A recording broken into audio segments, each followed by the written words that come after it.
तो भाई आज गवर्नमेंट ऑफ इंडिया ने दिल्ली सर्विस बिल पास कर दिया है जिसमें भाई केजरीवाल सरकार जैसे कि आपको पता है दिल्ली की गवर्नमेंट है। देन अब बीजेपी गवर्नमेंट ने एक्शन लिया है।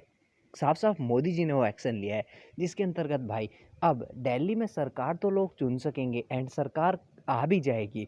बट वो सरकार जो होगी वो कुछ काम करने के लायक नहीं रहेगी। उसके पास कोई ऐसी पॉलिटिकल पावर नहीं होगी जिसके अंतर्गत भाई वो सरकार काम कर सके। जैसे कि आपको पता है दिल्ली में इस समय आपकी सरकार है एंड वो काम भी कर रही है। बट इस एक्ट के थ्रू अब वो गवर्नमेंट जो होगी वो कोई काम नहीं कर पाएगी।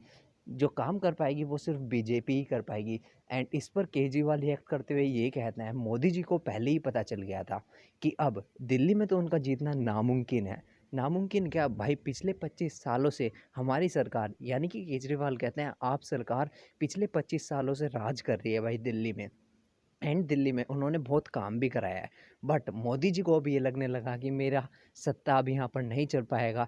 तो उन्होंने ये दिल्ली सर्विस बिल अनाउंस कर दिया जिसमें भाई सरकार अब कुछ काम नहीं कर पाएगी। यानी कि भाई अब केजरीवाल जी के हाथ में कोई पावर नहीं रहेगा शायद। एंड वो शायद दिल्ली में भी कुछ काम नहीं करा पाएंगे जिस पर केजरीवाल काफ़ी गुस्सा है। एंड और भी गवर्नमेंट्स रिएक्ट करते हुए कहती हैं कि ये मोदी जी ने गलत करा भाई।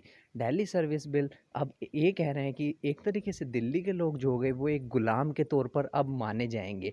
जो उनसे गवर्नमेंट कराएगी वही करना पड़ेगा। यानी कि यार एक तरीके से भाई जो गवर्नमेंट दूसरी आती चाहे आप आती चाहे कांग्रेस आती अब की बार, उसके हाथ में कोई फ्रीडम नहीं रहेगा।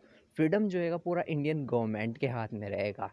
एंड यार इससे काफ़ी इफेक्ट भी पड़ सकता है जैसे कि अब मोदी जी अगले साल चुनाव भी हैं 2024 में। शायद उस पर भी इस चीज़ का कुछ इफ़ेक्ट पड़ सके भाई कि उन्होंने इस तरीके से जो ये काम करा है। बट यार अब देखते हैं आगे क्या होता है।